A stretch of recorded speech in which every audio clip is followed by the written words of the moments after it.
Mesdemoiselles, Messieurs, bonsoir. Pour ce nouveau numéro de Diar al-Ghorba, nous nous intéressons cette fois-ci à la migration des personnes, et plus précisément des personnes hautement qualifiées, des compétences algériennes installées à l'étranger et de la diaspora algérienne à travers le monde. La mobilité des compétences est un phénomène mondial qui ne concerne pas uniquement notre pays. Mais après avoir fait leurs preuves à l'étranger, certains intellectuels algériens ne demandent qu'à contribuer au développement du pays. D'où le thème choisi pour ce numéro, mobilité des compétences algériennes, quel avenir? Avec nous sur ce plateau pour en parler, à ma droite, Monsieur Abdelkader Djeflat, il est économiste, vice-président du conseil scientifique du réseau international de chercheurs et scientifiques Globelix, mais également et surtout coordonnateur de MacTech, une organisation fondée en 1994. À ma gauche, M. Abdelwahab Rahim, président de Aïda et de l'Union nationale des investisseurs algériens. Également représentant du ministère de l'Enseignement supérieur, M. Hafid, professeur Hafid Aourag, il est directeur de recherche et du développement technologique au ministère de l'Enseignement supérieur, et M. Reda Amrani, qui est consultant en économie industrielle. Merci messieurs d'avoir accepté notre invitation. Le débat s'annonce passionnant autour de cette table. Avant de l'entamer, je vous propose justement le portrait d'un chercheur algérien installé en France. Diplômé de l'université d'Oran il y a plus de 30 ans, professeur Habib Boukerch est aujourd'hui directeur du laboratoire de recherche pour la lutte contre le cancer de l'INSERM à Lyon. Notre reporter Abdelwahab Saadouni est allé à sa rencontre. À la tête d'un groupe de chercheurs de l'INSERM, Institut national de la santé et de la recherche médicale à Lyon, et en collaboration avec l'université américaine Columbia, le chercheur algérien vient de faire une découverte majeure dans le traitement du cancer. Il s'agit de l'identification d'un gène appelé MDA9, indispensable au développement des métastases. Notre objectif final est évidemment de soigner le patient cancéreux.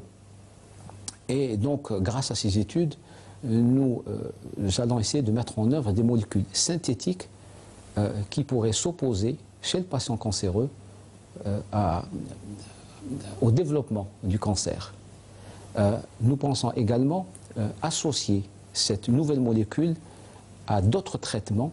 Malgré son exil, le docteur Boukerch reste à l'écoute de son pays et garde toujours des liens étroits avec les universités algériennes en encadrant des enseignants-chercheurs. Je suis là dans un cadre de coopération avec le laboratoire d'hémobiologie dans l'équipe de recherche de M. Boukerch afin de compléter notre travail. En effet, en Algérie, on synthétise des molécules à effet thérapeutique et bien sûr, l'effet biologique n'est pas étudié en Algérie et donc c'est dans cette équipe, enfin dans ce laboratoire qu'on effectue les expériences afin de dire un tel ou tel produit est actif sur une telle ou telle lignée cancéreuse. Il y a des passerelles et j'en ai trouvé quelques-unes qui m'ont permis d'accueillir dans mon équipe de recherche des étudiants doctorants algériens de l'université Abou Bakr de Tlemcen qui sont venus effectuer des stages dans mon laboratoire dans le cadre d'une collaboration scientifique entre le département de chimie de l'université Abou Bakr et mon équipe de recherche et qui ont débouché sur des publications. Le docteur Habib Boukerch est diplômé de l'université d'Essinia d'Oran. Il continua ses études supérieures en France, diplôme 3e cycle en biologie moléculaire et cellulaire et titulaire d'une HDR, habilitation à diriger une équipe de recherche. Parti d'Algérie il y a plus de 30 ans, il nous explique aujourd'hui les raisons qui ont motivé ce départ. J'ai fait de façon personnelle le douloureux constat qu'en fait, la médecine ne pouvait pas répondre à toutes les pathologies. Cependant, à ce moment-là, j'ai été témoin des perspectives de carrière limitées que pouvait offrir la recherche scientifique en Algérie. Même si l'Algérie souhaite vivement le retour de ses compétences, en créant toutes les conditions nécessaires, développer des projets structurants avec des universités algériennes est déjà un pas important et un gain précieux. Comment nous, chercheurs résidant à l'étranger, pouvons contribuer au développement de la recherche scientifique en Algérie? Et vous voyez bien que maintenant la question prend tout son sens. j'ai apporté la preuve de concept que l'on peut apporter ses compétences au développement scientifique du pays par le biais de la formation des doctorants algériens et également, d'autre part, par le transfert de technologie. Eh bien, messieurs, c'est avec cette question que nous entamerons ces débats. Comment faire contribuer les compétences algériennes établies à l'étranger au développement du pays? Qui veut se lancer? Oui, monsieur Djeflat, Fadal. Bonsoir, merci de m'avoir invité. Je voulais simplement conforter ce qu'a dit le docteur Boukaj, puisque je suis un petit peu aussi dans cette situation. Et l'une des contributions est effectivement d'accueillir des chercheurs et des postgraduants dans nos équipes de recherche pour les accompagner pour l'amélioration de leur méthodologie, pour l'accès à la documentation, pour qu'ils confrontent aussi leurs connaissances avec les chercheurs que nous dirigeons, avec lesquels nous travaillons dans notre lieu de travail. Donc ça c'est très important. À ce titre, nous, dans l'équipe où je suis, eh bien, on accueille un flux de chercheurs depuis bientôt 10-12 ans, au rythme de 15-20 chercheurs annuels. Nous sommes autour de 200 chercheurs qu'on a accueillis. Et nous les accompagnons pendant leur séjour, mais aussi on fait du suivi après. Et généralement, ça leur fait le plus grand bien. Mais ça, c'est une partie de la contribution. C'est vrai que ça dépend des disciplines, hein, que nous, on est dans les sciences économiques, sciences sociales, c'est plus facile. Nous intervenons aussi à partir de notre base dans les projets de recherche qui existent au niveau national. Nous sommes fait partie des PNR. Moi-même, j'ai dirigé un PNR, toujours, et une équipe de recherche. Nous participons au co-encadrement de thèses à partir de notre base. Et nous sommes également ici, dans les différentes rencontres, conférences, etc., essentiellement pour aider aussi à diffuser cette masse de connaissances à travers les publications. Parce qu'il faut savoir aussi qu'un des gros problèmes que rencontrent nos collègues ici en Algérie, c'est l'accès à la publication internationale. Et le fait d'avoir cette mobilité du sud vers le nord et du nord vers le sud, si je puis dire, on pourra les développer, eh bien, ça amène quand même de meilleures opportunités, meilleures chances d'accéder à des revues, là où avant c'était inaccessible. Ce n'est qu'un exemple, bien sûr, il y en a beaucoup d'autres. Donc je peux confirmer qu'à partir d'une base solide et stable qu'occupent les compétences à l'étranger, eh bien, ils peuvent effectivement être un lieu de mise à niveau et un lieu où ils peuvent contribuer d'une manière efficace au niveau scientifique, au niveau de la recherche en Algérie. Et notamment lorsqu'il y a suivi, une fois que ces personnes reviennent en Algérie. C'est très important qu'il y ait suivi, parce que c'est, en fin de compte, c'est comment ça va se passer une fois qu'ils sont de retour et quel est l'effet, l'impact sur l'environnement d'accueil, parce que l'idée derrière, c'est que une fois qu'ils ont été confrontés à des niveaux de travail, des niveaux de méthodologie, à des niveaux scientifiques, c'est qu'ils puissent eux-mêmes répercuter auprès de leurs propres étudiants ces exigences. L'idée, c'est qu'il y ait un suivi après, et donc il est important que ça se suive. Donc, par exemple, parmi les gens que nous accueillons, notamment dans des programmes de 18 mois, nous allons jusqu'à la soutenance de thèse, et puis après, ils deviennent nos collègues, et nous essayons en fait de suivre pour des publications communes, etc. Donc, il est très important de réaliser qu'il y a des possibilités de ce point de vue et qu'il faut les identifier et puis voir comment les politiques publiques peuvent soutenir à la fois cette mobilité pour l'accélérer, parce que j'estime qu'on peut beaucoup mieux faire que cela, et aussi peut-être soutenir ceux qui sont les acteurs de l'autre côté, c'est-à-dire nous-mêmes, pour évidemment augmenter l'intensité de ce processus. Alors il faut noter aussi que ce n'est pas non plus simple, parce que nous devons légitimer ces actions auprès des institutions qui nous emploient. C'est quand même du temps qui est payé sur, n'est-ce pas, sur des salaires et sur que nous recevons là-bas. Et donc, il faut aussi avoir cette possibilité d'avoir une forme de décision, de marge décisionnelle qu'on s'est autorisée grâce à la reconnaissance là-bas et grâce aussi à l'engagement qu'on a montré de pouvoir suivre le processus des deux côtés, et ça c'est très important. Dans le cadre du suivi, est-ce que ces personnes, une fois sur le terrain en Algérie, retrouvent les mêmes moyens auxquels ils avaient accès lorsqu'ils étaient dans des universités étrangères? Ça aussi c'est une question de moyens, peut-être qu'on posera cette question à Monsieur Aourag. Bonsoir, merci pour l'invitation. Je voudrais rebondir un peu sur les propos de M. Boukirch. Oui. Effectivement, Boukirch est un enseignant-chercheur qui contribue d'une façon efficace au développement de la recherche scientifique en Algérie.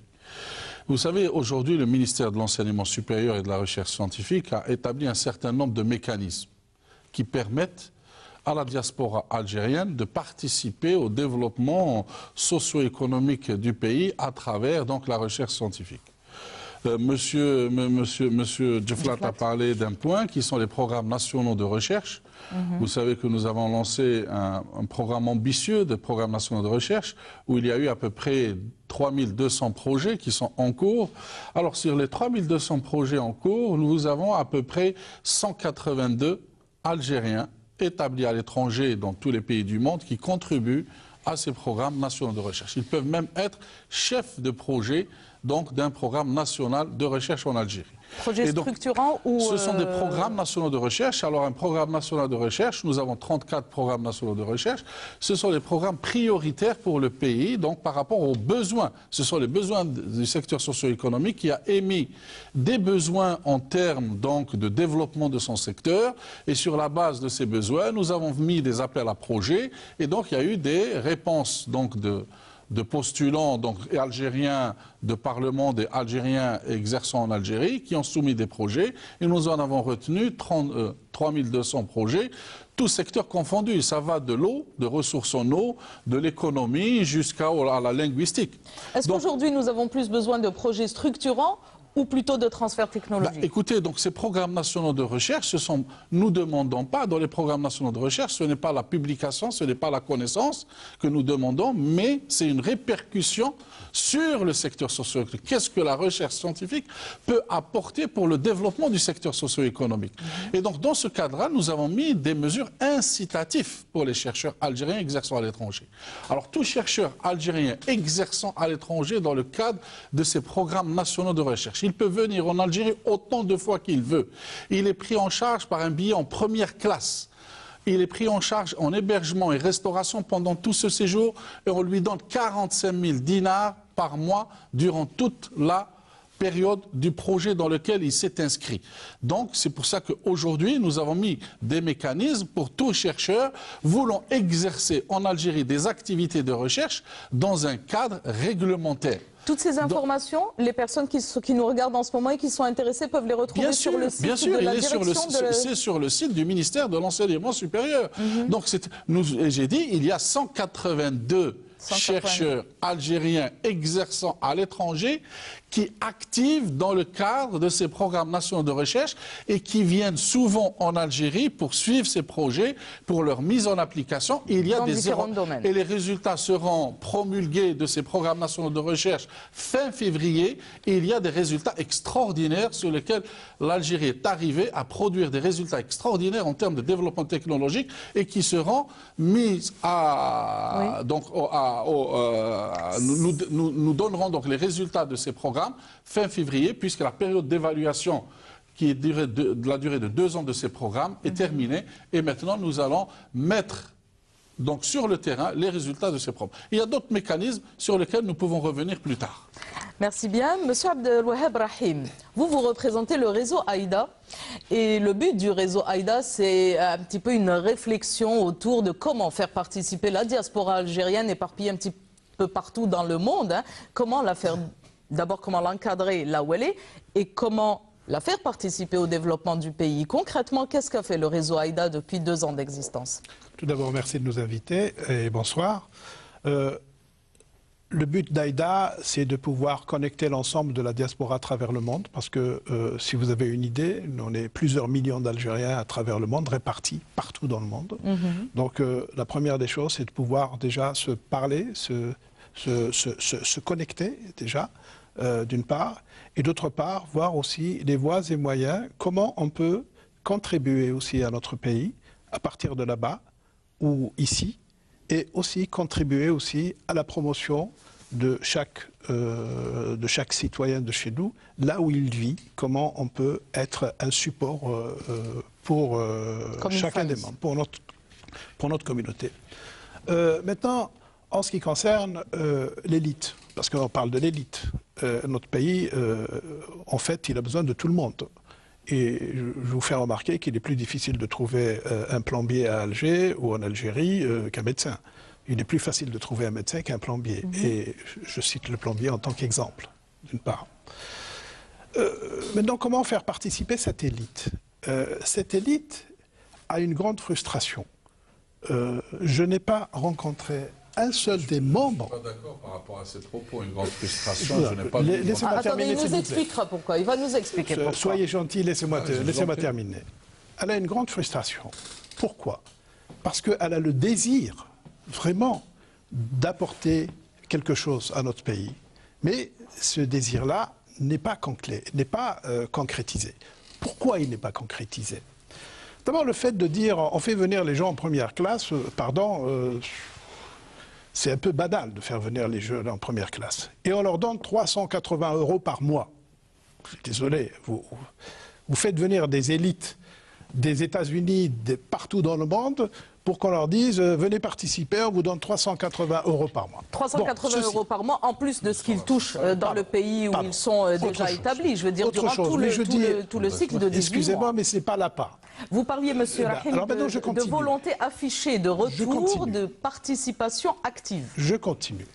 Maintenant, pour faire venir ces élites-là, il faut avoir des programmes stratégiques de recherche sur 10 ans, sur 15 ans, comme tous les autres pays à travers le monde. Par exemple, je peux citer la Corée, je peux citer la Turquie, etc., qui sont les programmes de recherche, que ce soit dans la nanotechnologie, que ce soit dans la biotechnologie, que ce soit dans la chimie verte, que ce soit dans tous les autres domaines, définir un plan stratégique. Et à partir de là, nos chercheurs à travers le monde pourront effectivement s'agglutiner, venir voir comment... Après, l'aspect, je dirais, ce n'est qu'un aspect technique, et l'aspect technique, je dirais, l'aspect confort et technique, il est perfectible, bien entendu.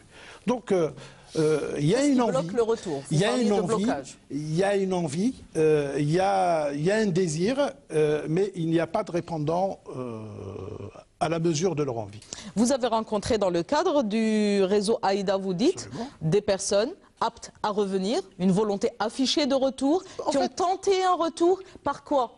Quels sont les blocages que ces personnes ont rencontrés? En fait, à ce niveau-là, ce n'est pas tellement un retour, parce que c'est des gens qui vivent à l'échelle planétaire, ils sont dans la globalisation. Le plus important, comment ils peuvent participer par apporter leurs connaissances, leur savoir-faire, et aider notre pays à aller de l'avant. C'est ça le principe. Ce n'est pas forcément de revenir, non. Vous parlez surtout d'investissement? Non, je parle de recherche, je parle de recherche, je parle de participation. Vous savez que nous avons des milliers de chercheurs à l'extérieur et nous avons vraiment des gens de très très haut niveau, au contraire, et qui gardent un lien très très fort avec le pays. Ils ne demandent qu'à venir participer. Maintenant, de l'autre côté, ici, il faut mettre, je dirais, tout en accord, mettre comment on appelle ça, tout en adéquation pour qu'on puisse prendre le meilleur de ce qui peut nous être donné. Pour vous, c'est une politique générale qu'il faudrait adopter. Il faut une politique stratégique globale à l'échelle du pays et qui puisse, où on sait, dans les 5 ans à venir, qu'est-ce que nous allons développer comme technologie. Ça existe, au même titre. Ça existe. Vous êtes le seul à le savoir, probablement. Je suis désolé. Moi, je suis le témoin. Les programmes nationaux de recherche, c'est des programmes qui sont sur 10 ans. C'est un programme de l'Algérie dans tous les domaines prioritaires. Et M. Djeflat est là, il pourra vous le conformer. Vous avez le droit de réserve en tant que c'est pas grave. J'espère qu'on va avoir le temps, à condition que chacun de vous prenne un temps de parole, prenne son temps de parole. Je prends parti pour M. Rahim, parce que dans la réalité, déjà, nous sommes, si vous voulez, déficitaires en qualité et en quantité à l'intérieur du pays. Et ceux qui sont partis, bon, il faut faire son deuil, comme dirait l'autre. Donc, la seule chose qu'on peut faire, c'est comment les mobiliser à distance, comment parce qu'ils sont volontaires. Hein. Donc, avec l'Internet, les moyens, ils peuvent travailler comme des gens peuvent travailler à partir de leur maison pour leur entreprise. Ils peuvent travailler de l'étranger pour nos programmes de recherche. Oui. Mais là, le problème qui se pose, avons-nous une vision, avons-nous une stratégie et comment nous organiser pour cela? Déjà, moi, je pense que la priorité, c'est déjà de garder ce que nous formons, garder le maximum et les mettre au travail. Or, quelles sont les conditions aujourd'hui? Est-ce qu'elles sont réunies? On nous dit qu'il y a des textes, qu'il y a des avantages et tout. Mais où est la relation avec l'économie? Vous prenez les importations, on importe des services à tous les niveaux. Donc, tout ce qu'on peut faire ici, dans l'ingénierie, aujourd'hui, je crois que la facture des services dépasse les 10 milliards de dollars en importation. C'est très grave. On importe des entreprises pour réaliser des routes, pour réaliser des ceci, des cela. Or, ça, c'est avant tout les entreprises d'engineering. Est-ce qu'on a aujourd'hui des gens qui sortent de notre système de formation, de notre système de recherche-développement et qui vont vers l'entreprise? Est-ce qu'il y a cette liaison? Elle n'existe pas. Donc, première des choses, s'il vous plaît, oui. Avec le Nous master... parlerons je viens à ça. Attention, c'est assez important. Notamment privée. Non, s'il vous plaît, c'est oui. Très important. Aujourd'hui, nous allons avoir 1,5 million d'étudiants. Il y a plus de 70 universités réparties à travers le monde. Il y a une trentaine ou moins d'écoles d'ingénieurs. Quelle est leur liaison avec le système économique? On ne l'a pas aujourd'hui. On va avoir 200 à 400 000 étudiants en master qui vont avoir des mémoires de fin de stage. Donc vous allez avoir tous les ans 200 000 à 300 000 étudiants qui vont plancher sur des mémoires. Est-ce que ces mémoires, il y a une liaison entre l'économie, les entreprises de commerce, de négoce, les entreprises de travaux, de réalisation, de transport, et avec l'industrie, avec ces universités? Il n'y a pas ces ponts. Donc si on veut déjà garder la matière grise et en tirer profit, dès maintenant, il faut qu'on mette cette organisation. Avant d'aller voir tous nos chercheurs qui sont à l'étranger, qui sont partis parce qu'ils tous... Nous reviendrons, M. Amrani, nous reviendrons à cela dans notre second reportage. Une autre question que nous n'avons pas prise en considération. Oui. Il faut voir la réalité. On n'a jamais pensé à investir dans les conditions de vie, rendre la vie agréable pour ces gens qui sortent du système de la formation supérieure. Il n'est pas agréable. Regardez, je vous donne un exemple, c'est simple. Il y a un seul terrain de golf dans toute l'Algérie. Oh, vous nous parlez de golf, M. Amrani. Mais je vous assure, on parle de football aujourd'hui. M. Amrani, permettez-moi juste pour avancer dans le débat. Mais il faut avancer dans le débat. On ne voulait pas dans cette émission, excusez-moi, on ne voulait pas dans cette émission revenir sur les motivations de départ de tout un chacun. Si vous esquivez les conditions de vie, parce que quand on sort de son laboratoire, oui. Quand on a des enfants, est-ce qu'on...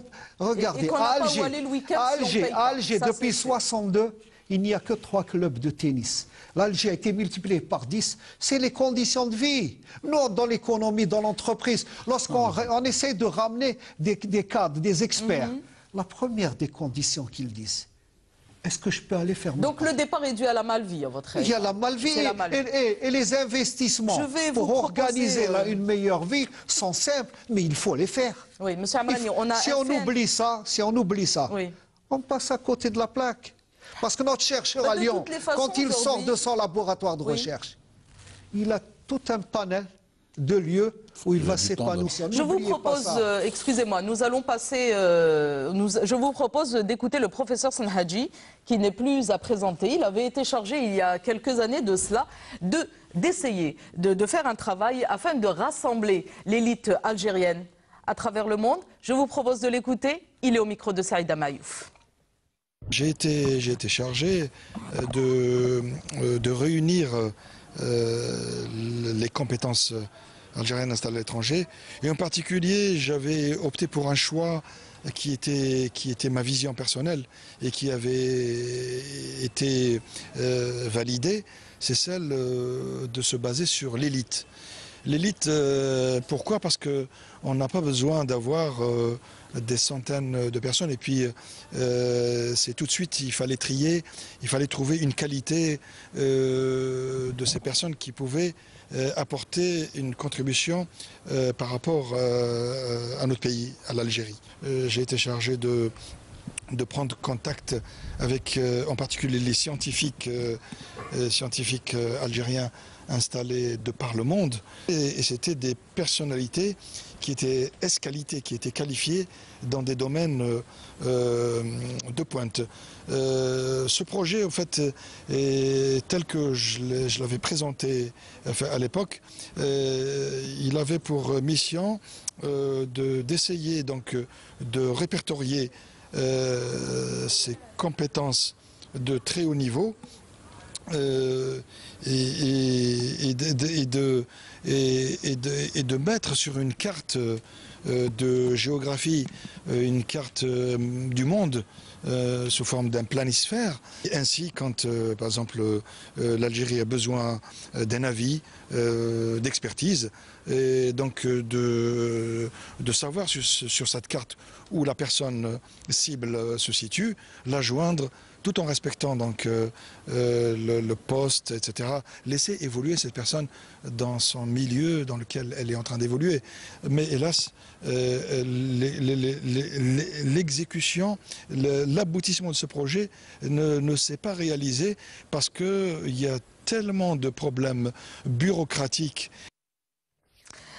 Voilà, pour sa part, donc, le professeur Senhadji s'est heurté à plusieurs problèmes, dont un problème bureaucratique.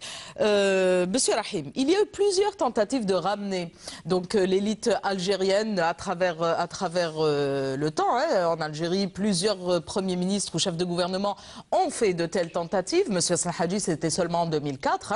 Mais vous faites partie également de cette génération d'Algériens qui est revenue à la fin des années 80, début 90, 92, je crois. Vous êtes revenu à investir en Algérie. 94, 95, les moments les plus difficiles.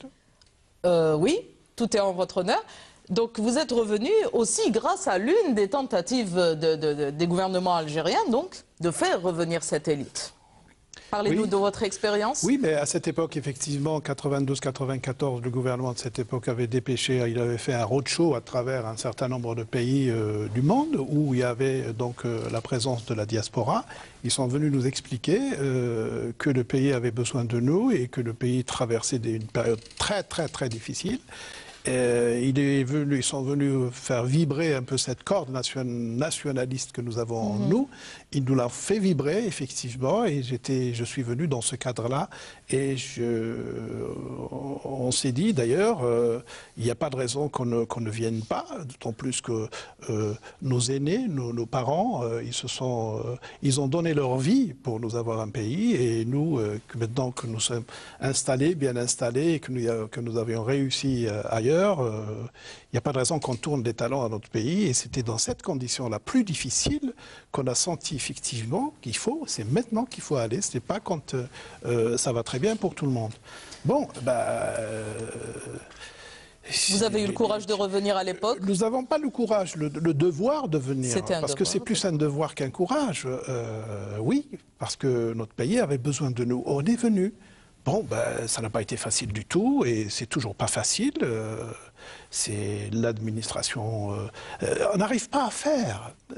Vous savez, tout paraît possible, mais dès que vous rentrez dans le détail, tout devient impossible. Ah, vous voulez dire que vous n'avez pas eu le tapis rouge en une seule... Nous avons eu un tapis beaucoup plus avec des clous qu'autre chose, mais je vous dis, on n'était pas venu là pour avoir le tapis rouge. On était là par devoir, il faut le faire, c'est notre pays, il faut le construire, et nous sommes là en train de le construire avec énormément et beaucoup de difficultés. Mais ce n'est pas ça qui va nous décourager. C'est ce que je dis aussi à nos compatriotes de la diaspora à travers le monde. On me dit, mais on est venu, on a essayé, ça n'a pas marché. Oui, mais je dis, ça n'a pas marché. Et il faut venir en Algérie, non pas par l'appât du gain, mais il faut venir par conviction. Et quand on vient par conviction pour faire quelque chose dans son pays, il est évident qu'aucune difficulté ne puisse résister à cette conviction. Et c'est ce qu'il faut faire. Aujourd'hui, quand on dit il faut faire, on n'est pas dans la critique négative. Au contraire, on veut que les choses se fassent. Mais ce qui est, je dirais à la limite, ce qui est dangereux, c'est de dire que tout est bon, que tout est facile, or que les gens, quand ils viennent, ils frappent à la porte, ils sont un peu surpris. À force de leur dire que venez, vous êtes les bienvenus, tout est facile. Vous ne regrettez pas vos choix aujourd'hui? À titre de devoir national, non. Oui, à titre personnel. À titre personnel, peut-être. Parfois. Monsieur Aourag? Oui. Non, allez-y, si monsieur Djeflat. Monsieur Djeflat, vous vouliez réagir à ce que disait... Je voulais juste réagir à la fois à l'entretien que vous avez eu avec le professeur Senhaji et puis aux remarques de M. Amrani. Hein, parce qu'il y a peut-être une part de subjectif, il y a aussi une part d'objectif. Hein. Les pays qui ont réussi à la fois à stabiliser leurs élites, à être performants en matière d'innovation et à réellement faire le saut qualitatif dans la croissance et le développement, sont aussi des pays qui ont eu une approche systémique de l'ensemble des choses. Il faut savoir que ce n'est pas quelque chose qui se fait, ça se construit. Un système d'innovation, ça se construit, qui développe l'entrepreneuriat, qui saisit, qui renforce la créativité et qui lui donne la possibilité de se transformer, pas simplement en invention. Parce que ce qui importe aujourd'hui, les brevets, c'est important. Ce qui importe aujourd'hui, c'est est-ce que le système répond aux besoins économiques et sociaux. Et cette approche systémique, eh bien simplement, vous savez, c'est pas très difficile. Vous prenez un acte d'innovation, d'entrepreneuriat, c'est un acte collectif. Il ne demande pas simplement le génie du chercheur, parce que sinon on aurait fait venir tous les génies. Mais il demande l'environnement, c'est-à-dire le chercheur, c'est-à-dire le cadre juridique, c'est-à-dire l'industrie qui peut aussi lui donner la possibilité de tester ses produits et de vendre, c'est-à-dire aussi la protection de l'innovation, c'est-à-dire le système évidemment de motivation et d'incitation qui est mis en place. Et cette vision systémique, c'est pour ça que je rebondis, c'est vrai que l'université seule, si elle est déconnectée du monde de l'industrie, si elle est déconnectée également du reste du monde de la formation, elle ne peut pas seule faire ce qualité. Donc cette approche systémique, c'est pour ça que la personne qui vient ne trouve pas ce système. Il est très important que cette vision systémique, nous avons eu l'honneur et l'opportunité, M. Aourag le sait, de tester, de diagnostiquer ce système d'innovation. Système national d'innovation. À 2 reprises, puisque j'ai été appelé à le faire en 2008, avec une aide de l'Union européenne d'ailleurs, et je suis en train de mettre à jour, eh bien, on constate que cette cohérence, cette intégration, cette vision commune, eh bien, est encore à faire, encore à développer, parce que chaque pôle fonctionne en vase clos. Et c'est ça qui fait que, évidemment, lorsque vous passez d'une sphère à l'autre, eh bien, ça coince. Donc c'est aussi cette vision systémique et cette vision dont parlait aussi M. Rahim, peut-être en d'autres termes, qui est très importante et qu'il faut impérativement et très rapidement reconstituer ce système avec la contribution de tous. Et encore plus au-delà, il faudrait qu'on ait une vision de comment nous allons nous insérer dans cette fameuse économie du savoir qui est absolument incontournable. Parce que notre défi actuel, c'est comment mobiliser le savoir. Si on a une stratégie de mobilisation du savoir, et là je reviens à ce que disait le professeur Senhaji, je dis que les frontières de l'Algérie de la connaissance ne s'arrêtent pas aux frontières géographiques. Elles passent par tous les lieux de concentration de savoir. Donc si nous donnons cette vision de l'économie du savoir, ça fait presque, je vous le dis, 8 ans que nous nous battons à la fois par des rapports, des écrits, etc. Je crois qu'il est temps qu'on réalise que ce n'est pas une menace. C'est au contraire une opportunité que nous permet justement cette possibilité d'avoir des revenus pétroliers qui nous permettent de mobiliser, se concentrer de connaissances. Si on a cette vision, peu importe où se trouve la personne, il peut venir par avion, il peut contribuer à distance, il peut rester là. Et puis, il y a aussi peut-être une marge de personnes qui voudraient revenir sincèrement pour s'installer, pour contribuer sur place. Il faut aussi prévoir des mesures pour cela. Donc, ce n'est pas simplement quelque chose de simple. Donc, je remercie. Je voudrais rebondir par rapport à la vision globale. Aujourd'hui, il ne faut pas se leurrer aussi. Il faut aussi voir la réalité telle qu'elle est. Nous n'avons pas des masses d'élite à l'étranger. Ah, vous avez des chiffres? Vous savez, nous avons une base de données aujourd'hui que nous mettons à jour chaque mois. Oui. Aujourd'hui, la base de données que nous avons actuellement comporte 1000 personnes qui ont un grade élevé dans des universités ou des structures de recherche à l'étranger qui sont algériens. Maintenant, le nombre de personnes qui sont au top managing, c'est-à-dire qui sont décideurs dans ces pays. Parce que nous avons besoin de ceux qui sont décideurs, qui peuvent faire ce transfert de technologie. Comme il a dit, un chercheur qui est dans un centre de recherche ou dans une université, il faut qu'il demande des autorisations. Il n'est pas libre de faire ce transfert ou de venir en Algérie collaborer et faire. Il faut qu'il soit maître de sa décision et qu'il est incontournable dans son pays. Un Chinois, par rapport à la vision globale, aujourd'hui, il ne faut pas se leurrer aussi. Il faut aussi voir la réalité telle qu'elle est. Nous n'avons pas des masses d'élite à l'étranger. Ah, vous avez des chiffres? Vous savez, nous avons une base de données aujourd'hui que nous mettons à jour chaque mois.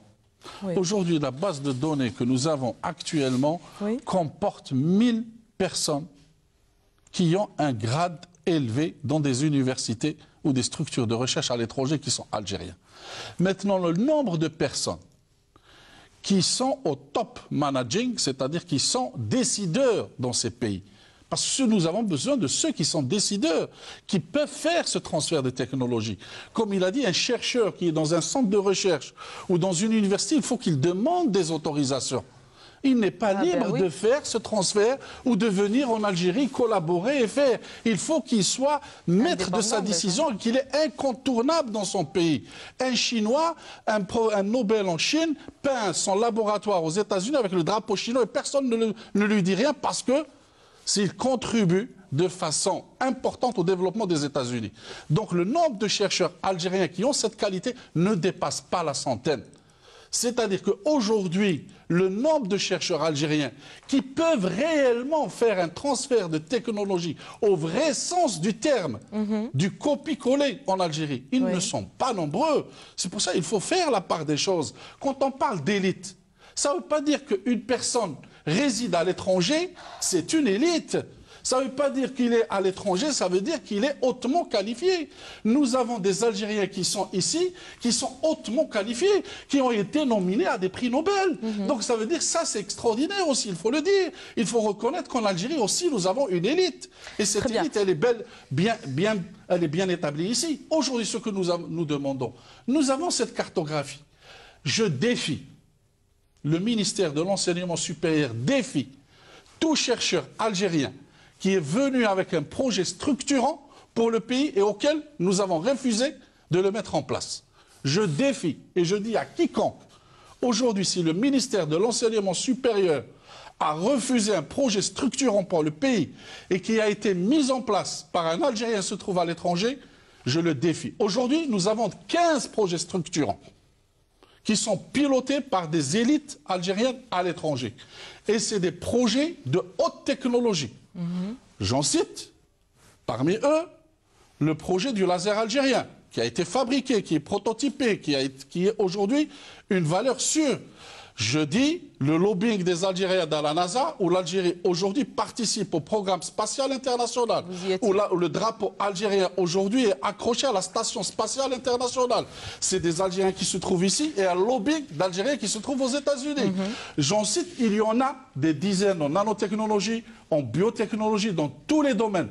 Et donc je défie, encore une fois, tout Algérien qui veut aider son pays et auquel le ministère de l'Enseignement supérieur a refusé de prendre en charge son projet. Vous parlez du moins de la période depuis laquelle vous êtes au ministère, de 2008 à nos jours. Vous parlez des 5 dernières années. Auxquels nous avons refusé, faites-nous part. Monsieur Aoura, si vous dites effectivement il n'y a pas autant de monde, mais pourquoi vous faites tout ce tintamarre dans ces cas-là, allez les chercher pour 100 personnes que vous avez dans le reste du monde? Moi, je dis honnêtement, il faut qualifier. Il faut qualifier. Qu'est-ce que ça veut dire? Si c'est 100 personnes, si vous considérez vous les réunissez, le nombre de chercheurs algériens qui se trouvent à l'étranger, je dis qu'il y a des milliers. Il y a des milliers de professeurs, il y a des milliers de chercheurs algériens qui se trouvent à l'étranger, qui exercent dans des hôpitaux, qui exercent dans des universités, qui exercent dans des entreprises, étrangères. Mais je dis ceux qui font la différence dans ces pays-là. Ceux qui font la différence. le problème n'est pas là, s'il vous plaît. Le problème n'est pas là. Le problème, si on veut, il y a notre économie avec son avenir. Comment ces compétences, comment cette économie de la connaissance puisse contribuer au développement de notre pays? Comment faire en sorte que cette matière première humaine, qui est la première des matières, avant le pétrole, avant tout le reste, contribue au développement, à l'amélioration de la condition de vie de tous les citoyens algériens? Parce que c'est des gens qui acquièrent des connaissances à travers les ressources du trésor public. Puisque comment faire en sorte que tout le produit de ce système de formation contribue au développement. Donc là, nous devons aboutir à un diagnostic. Il faut déjà faire un diagnostic stratégique. Pourquoi notre système de formation n'est pas relié à l'économie? Pourquoi l'économie n'est pas satisfaite par le système d'acquisition des connaissances et de formation? Pourquoi cette économie reste atrophiée? Parce qu'elle est atrophiée. Vous voyez, l'industrie, elle est à moins de 5% de la PIB. Regardez les travaux publics, on importe les études, on importe les entreprises. Regardez les grandes réalisations. Regardez la logistique. S'il vous plaît, parce que vous savez, il ne reste même pas 20 minutes de débat. Il faut dire la réalité. Donc, il faut faire ce diagnostic. Donc, il y a d'un côté la formation et la liaison. Comme je l'ai dit tout à l'heure, nous allons avoir 200 à 300 000. Il y a aussi les conditions de vie. Moi, je vous le dis, c'est la pratique. Quand on ramenait des experts étrangers, la première condition pour démarrer une grande usine ou un système complexe de production, comment où je peux mettre mes gosses à l'école? Ma femme, en dehors de mon travail, comment elle peut vivre? Moi, le week-end, je vous assure qu'il faut des conditions d'accompagnement et qui sont valables. Si on ne les prend pas en charge dans l'analyse, dans le diagnostic, on sera à côté parce que, en dehors du laboratoire, en dehors du bureau d'études, c'est des choses, c'est des investissements beaucoup plus faciles à réaliser que de former un gars pendant un bac plus 7. Donc vous avez parlé du coût. Troisièmement, pour le trésor public. Il n'y a pas, donc je vous ai dit, il y a aussi la considération. Je vous coupe, Monsieur Amrani. Vous avez parlé de trésor public, justement. L'éducation et la santé, dans notre pays, nous avons cette chance, Monsieur Aourak, c'est que c'est gratuit. Justement, combien coûte la formation d'un Algérien, de l'école primaire jusqu'au cycle universitaire? Parce qu'en général, on ne part qu'avec des bagages, on ne part pas sans. Je ne peux pas vous donner ce chiffre, mais je peux vous dire le nombre de bourses qu'on donne par rapport... Justement, les bourses, il y a une suppression des bourses. Depuis 1977, où il y a eu le premier plan quadriennal pour la recherche scientifique, l'État algérien envoyait en moyenne 500 personnes en formation à l'étranger, des étudiants essentiellement à l'époque parce qu'il n'y avait pas encore l'algérianisation de l'université. Depuis 2004, la politique a changé et il y a deux types de bourses. On donne 100 bourses pour les étudiants dans les thèmes qui sont en manque en Algérie, parce que nous n'avons pas l'encadrement, et 400 bourses pour les enseignants, avec une obligation qu'aujourd'hui, nous avons 0% de déperdition, il faut le dire aussi. Oui. C'est-à-dire que par rapport aux années 90 et par rapport à aujourd'hui, les choses ont changé. Vous leur faites signer des contrats de retour? Le contrat de retour est signé depuis 1977 dans le contrat. Justement, depuis 1977, le contrat qui lie l'étudiant à l'État algérien, il y a un contrat de retour. Mais personne n'a respecté ce contrat de retour. 50% Maintenant de aussi, il faut le dire que nous avons aussi un retour appréciable d'Algériens qui se trouvent à l'étranger. Nous avons deux catégories de personnes qui reviennent en Algérie aujourd'hui. Nous avons les juniors, ceux qui terminent leur thèse, qui passent 2 années en post-doc dans des laboratoires étrangers, et nous avons installé depuis juillet jusqu'à aujourd'hui 110 Algériens de retour de l'étranger dans nos centres de recherche. Vous avez une deuxième catégorie des seniors, d'accord, qui rentrent dans le pays. Nous avons, je vous dis, en 2013, nous avons 110 professeurs d'université du Golfe qui sont revenus dans le pays. Maintenant, nous avons aussi des seniors de haute qualité qui reviennent au pays. Ce sont des dizaines, mais il y a quand même maintenant, la tendance s'est renversée. Ce n'est plus la même tendance dans les années 90, la tendance s'est renversée. Vous pouvez, je vous assure, si vous allez aujourd'hui dans un centre de recherche, vous allez trouver le nombre de chercheurs qui sont revenus à l'étranger, ils sont de plus en plus importants. Eh bien, c'est très bien, mais la question qu'on se pose aujourd'hui, c'est aussi est-ce que les conditions sont réunies afin que ces personnes évoluent. Excusez-moi, je vous propose juste un dernier portrait. C'est le portrait édifiant d'une étudiante, d'une Algérienne qui s'est retrouvée aux États-Unis par accident, pour reprendre ses termes. Elle a étudié et travaillé pendant plus de 9 ans et a décidé de revenir au pays. Ses motivations de retour dans ce portrait dressé par Abdelwahab Saadouni. Si beaucoup de chercheurs partent à l'étranger, certains reviennent. Fadma Izri en fait partie. Elle est de retour dans son pays avec une grande expérience dans les relations internationales et les sciences politiques. Je suis restée 9 ans aux États-Unis. J'ai travaillé à Georgetown.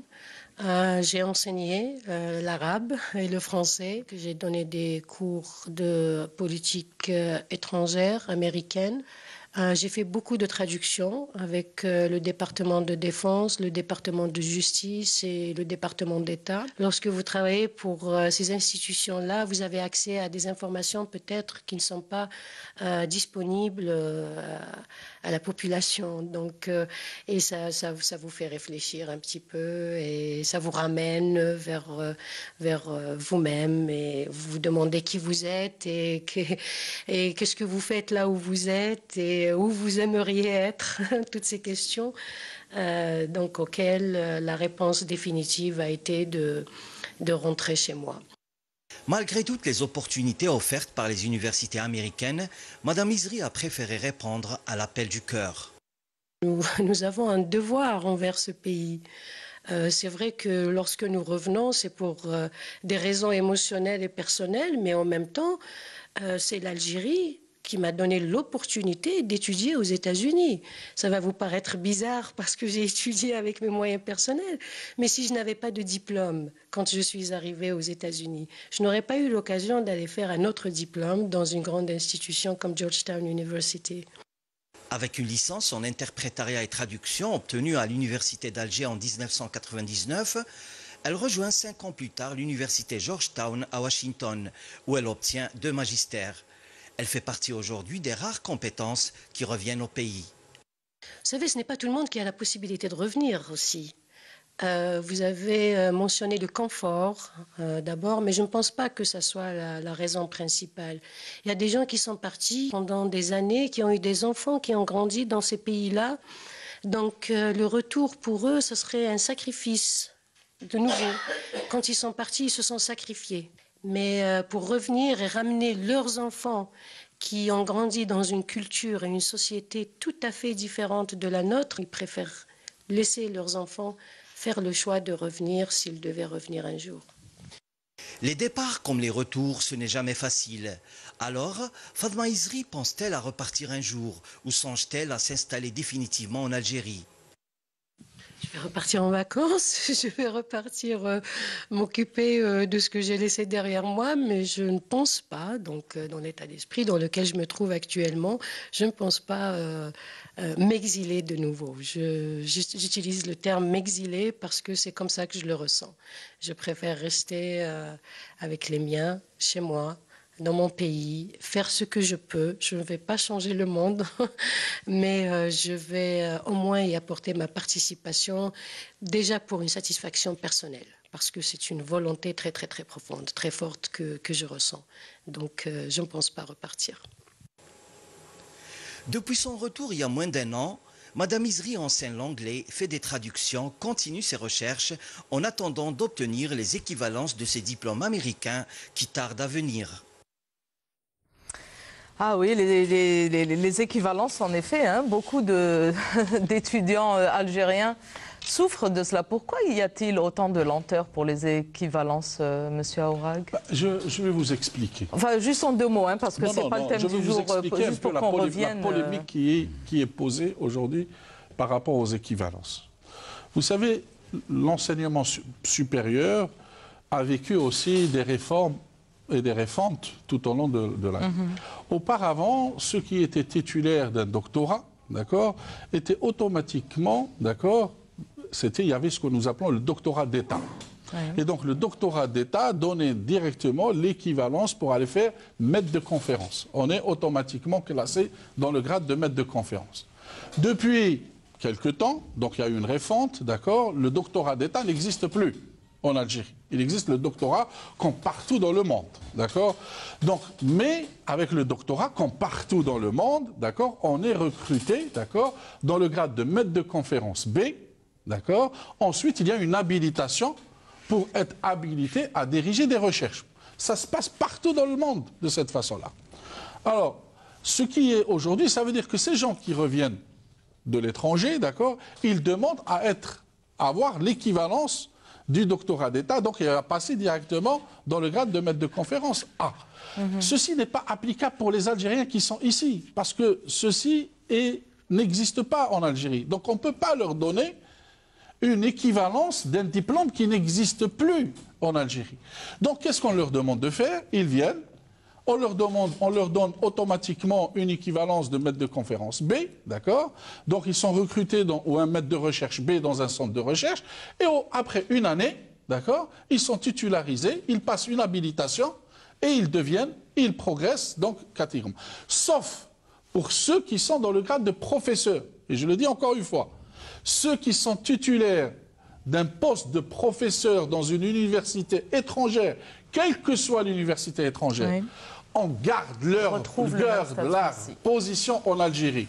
Ils auront le même droit en Algérie. Donc ça veut dire que des personnes qui exerçaient librement dans des universités qui n'avaient pas le grade de professeur sont obligés de passer par l'équivalence pour reconnaître un peu par rapport à leur carrière, par rapport à l'expérience, où les placer. Mais je redis encore une fois, tout titulaire d'une position de professeur dans n'importe quel pays du monde, quand il revient dans le pays, il garde les mêmes avantages. Il n'a pas besoin d'équivalence. Il garde les mêmes avantages. Très bien. Voilà en attendant, Madame Fadma Izri, dont nous venons de voir le portrait, enseigne dans une petite école privée. Elle enseigne l'anglais alors qu'elle est interprète, détentrice de magistère. Mais ça ne veut pas dire qu'on a un diplôme d'études supérieures, qu'on a droit à être professeur dans une université. En tous les cas, dès son retour en Algérie, Georgetown University lui a donné 2 autres travaux à effectuer en Algérie. Ça ne veut rien dire. Oui, non, je voulais dire, avec tous les respects, c'est bien sûr que la position du ministère est importante, parce que c'est ça le système législatif et réglementaire, qui est important et qui fait partie intégrante du système dans sa globalité. Mais simplement, les problèmes, c'est aussi au niveau micro, c'est-à-dire pas simplement au niveau macro. Est-ce que les équipes locales, est-ce que les universités, est-ce que les collègues sont prêts à intégrer, lorsque quelqu'un se présente à une université où il présente un projet, à l'intégrer et à en faire partie et à se l'approprier? Moi, je crois que un des gros problèmes, en tout cas, ce que nous avons comme expérience, il y a eu des projets qu'on a essayé sans aller au ministère, parce qu'on est avec des universités. Eh bien, on n'a pas pu les faire aboutir, pas ça parce que le ministère nous l'a refusé ou quoi que ce soit. Dans le cadre de MagTech. Oui, mais je parle je parle de beaucoup, parce que j'écoute, il n'y a pas que moi. Oui. Je suis à l'écoute aussi de mes collègues qui hésitent, comme je vous disais, il y a toute cette partie d'hésitants et malheureusement qui se rétrécit, parce que d'hésitants, on ferme après la porte, on n'est plus intéressé. Ça, parce que ce qui est plus grave, je disais, c'est que cette partie de gens qui sont de notre profil, eh bien, elle est en train de s'amenuiser. Et si on ne saisit pas maintenant l'occasion, pendant qu'ils ont cette volonté encore active et avant la frustration majeure, et ça ne va pas, c'est une question d'une décennie.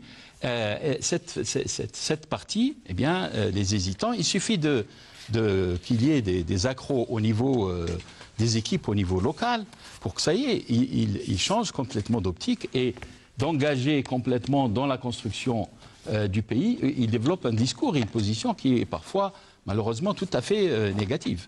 Et je crois que c'est quand on veut que ces retours soient optimisés, il faut diagnostiquer le problème depuis le ministère jusqu'à ce qui se passe au niveau des universités, au niveau des facultés, au niveau des labos. Pourquoi cette résistance? Et j'en profite pour mettre le pied aussi dans le plat. Je ne pense pas que ça soit commode d'opposer élite ici, élite à l'extérieur. Ça, c'est un discours qui a peut-être prévalu. Il y a eu des conditions difficiles que l'Algérie a traversé, qui a incité des gens à partir et tout. Bon, chacun a ses raisons. Mais à mon sens, maintenant, c'est un tout. C'est-à-dire que les projets, c'est le partenariat entre l'élite à l'extérieur, mais aussi l'élite locale. Je peux l'attester. On a fait des choses qui ont marché. Je veux dire que ça a donné des résultats. Pourquoi? Bien parce que nous avons des partenaires locaux qui étaient motivés, où il y a un lien de confiance, un lien de confiance et d'amitié qui s'est développé. Oui. Et je dirais que sans leur apport sur le terrain, eh bien, on n'aura pas été possible. Et je parle de quelqu'un qui a la moitié de sa carrière en Algérie, c'est-à-dire qui connaît bien le terrain. Parce que j'ai quand même... Ah oui, ça fait pas très longtemps que vous avez quitté l'Algérie. Enfin, vous étiez doyen de la faculté d'Oran. Hein. Tout à fait, mais ça fait quand même 20 ans, hein, ça va très vite. Monsieur Djeflat, permettez-moi, nous allons faire un dernier tour de table, messieurs, car effectivement, 1 heure, c'est bien court hein, pour parler d'un sujet aussi important. Et donc, ce sera en même temps votre mot de la fin et en même temps des propositions concrètes pour la mobilisation des compétences qui sont donc à l'étranger, dans le développement du pays, mais également, et là ça sera plus peut-être le rôle du ministère, comment retenir la matière grise qui est encore en Algérie, qui n'est pas encore partie. Monsieur Rahim. Je crois que, première question, en fait, il y a le propos, le langage et réellement le désir. Les actes. Et j'ai l'impression qu'il y a un décalage entre ce qu'on dit et ce qu'on veut réellement. Maintenant, s'il y a réellement un désir de faire participer cette élite à notre développement, le fait parfois de dire les gens de là-bas et les gens d'ici, c'est un mauvais procès. Parce que parmi ces élites, 80% de cette élite-là, c'est des gens qui ont été formés ici. Et qui sont partis pour différentes raisons. Ce n'est pas là le sujet aujourd'hui. Je pense que s'il y a un désir profond, en tous les cas, il ne paraît pas palpable de vouloir effectivement faire participer ce savoir que nous avons, ce patrimoine qui est extrêmement important. Parce qu'il n'y a que de patrimoine que le savoir. Et si on se résout à cette idée, effectivement, de considérer que le savoir étant vraiment l'outil de demain qui nous permet de faire développer notre pays, je crois que là, ça ira nettement mieux. Mais tant qu'on reste, je dirais, sur des positions qui ne font pas sentir réellement le désir de faire participer cette partie, ce savoir à notre économie et à notre développement du pays, ben, ça sera toujours comme ça. On arrivera toujours à des langages, je dirais, un peu stériles et qui ne font pas avancer les choses. Monsieur Aourak, je pense que je reviens propositions concrètes. Propositions concrètes, ils existent. Les mécanismes sont là. Moi, je dis, et je le répète, et je lance un appel à tous chercheurs algériens qu'il y a un projet structurant pour le pays, qu'ils le présentent au ministère de l'Enseignement supérieur. Et nous défions si nous ne le prenons pas en charge. C'est pour cette raison que je dis aujourd'hui, elle a dit, la dame, tous ces Algériens, 98% ont été formés grâce au trésor public algérien. Oui. C'est eux qui leur ont donné des bourses pour se former à l'étranger. Ils ont quelque part quelque chose à rendre à ce pays. Ils ont une dette envers ce pays. Si aujourd'hui, c'est la moindre des choses, c'est grâce à ce pays qui les a éduqués, qui les a formés, qui leur a donné les moyens de partir à l'étranger et de se former pendant des années sur les deniers publics. Je pense que c'est de leur devoir de rendre le minimum, je dis le minimum, envers ce pays. Et il en existe. C'est une question de conscience. Il en existe, aussi, hein. Et la preuve est là. Et je vous dis, il en existe des élites en Algérie qui travaillent avec le ministère de l'Enseignement supérieur sur des projets hautement stratégiques pour le pays. Et je dis hautement stratégiques pour le pays. Et ça, et nous faisons une fierté. Parce que ces personnes, ils ont pris le risque de faire ceci. Et ça, c'est très important de prendre le risque par rapport à quelque chose qui va revenir en plus pour leur pays. Je vous remercie, M. Amrani. Je pense qu'il faut avant tout revenir à la réalité. Comme je l'ai dit, il y a un problème de développement économique. Quel est le marché de cette matière grise en Algérie? Il faut qu'on le sache, qu'on l'organise. Deuxièmement, il y a un problème de mise à niveau. On a développé des universités dans notre pays. On n'a jamais pensé à mettre à niveau les managers de ces universités, le personnel administratif auquel l'enseignant-chercheur est tous les matins confronté. Donc il faut mettre à niveau cela. Troisièmement, il faut organiser l'espace intermédiaire entre l'entreprise, le marché et la formation, c'est-à-dire l'université, les centres de recherche. Si cet espace intermédiaire qui permettrait, lui, d'établir les liaisons, qui permettrait à ces diplômés ou à ces chercheurs en master ou les doctorants de travailler directement pour l'économie. Si ces centres techniques de l'agriculture, de l'industrie, de la santé, des transports, de la logistique, des travaux publics, si ces centres techniques ne sont pas associés avec le système de formation et de recherche et avec le système économique, eh bien on continuera à parler de disparités, de pertes. On a une diaspora qui est évaluée à 7 millions, dont on ne pourra pas, si vous voulez, mobiliser la quintessence et on continuera à perdre ce que nous formerons. Merci. M. Amrani. Monsieur Duflat, le mot de la fin vous revient. Oui, eh bien, écoutez, je crois que, comme on l'avait dit, c'est d'abord cette élite, il faut créer la demande et le besoin. Souvent, les gens, quand on leur dit, mais le reproche, c'est pas qu'ils ont un déficit de nationalisme ou d'envie. Je pense qu'il y a beaucoup de gens qui ont une charge émotionnelle extraordinaire. Mais est-ce qu'on a besoin de moi? Je ne sens pas qu'on a besoin de moi. Donc c'est les encourager. Il faut encourager, il faut créer ce besoin, il faut le faire savoir. Il y a des gens qui, par exemple, malgré tous les efforts qui ont été faits, ont un déficit d'information, système d'information. Moi, j'ai des gens qui ont aussi des idées immédiatement réalisables. En produits, etc., innovantes qu'ils ont développées là-bas, mais il y a un minimum d'informations. Est-ce que nous avons le système d'information et est-ce qu'il est toujours mis à jour? Est-ce qu'il est suffisamment sophistiqué et il touche toute cette élite là où elle soit pour qu'on puisse amener cette élite? Donc le besoin pour cette élite doit être réhabilité, il doit être suscité, il doit être aussi connu et c'est à ce moment-là que je crois que les gens s'en tireront et qu'ils peuvent venir et qu'ils peuvent être efficaces. Merci M. Duflat, merci à M. Awag, représentant du ministère, M. Amrani, économiste, et M. Rahim, président de Aïda. Merci à vous, messieurs, d'avoir participé à ce débat. Et nous l'avions dit en début d'émission, 1 heure, c'est bien court pour parler d'un sujet aussi important.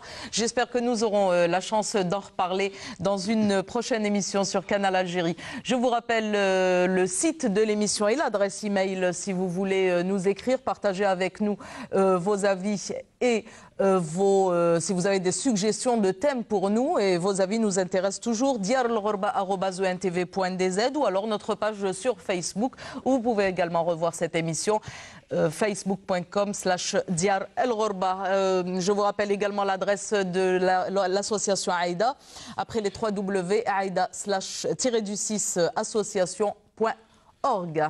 Mesdames, Messieurs, merci d'avoir suivi cette émission et bonne soirée sur Canal Algérie. Au revoir. Merci, messieurs. Restez assis.